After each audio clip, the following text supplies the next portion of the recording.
Gülşen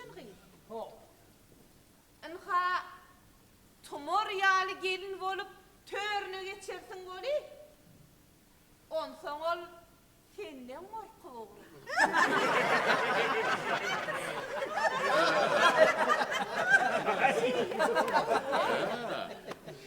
Menden korkmam oturmamışım.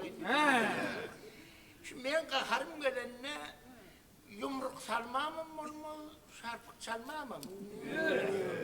Yönüsü katı kaharım gelense. Sadece çümlükleymem var.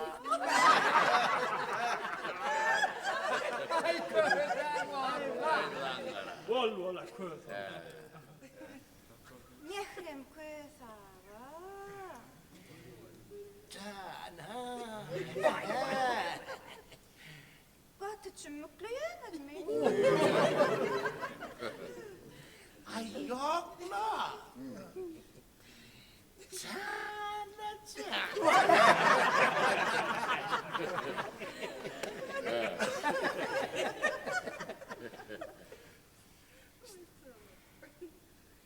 On yağlı bolsa. On yağlı bolsa.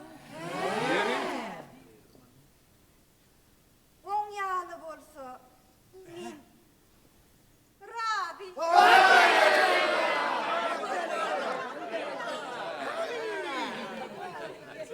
Ahır yan verdi o.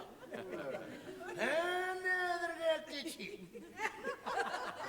Nedir han diyeceğim? Gülşen Gıyt. Bizim elimizin bir kovdet desturu var.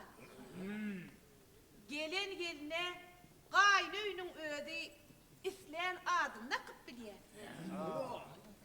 Ene sen adının Mehrem ağan ödü taptı.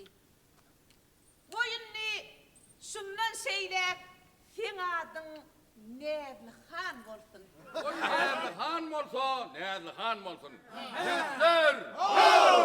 Aç toy uldan tutun hav. 40 kulaklı kadınlara tarıp 40 giyeceğini ile toy tutulsun. Toya başlayın.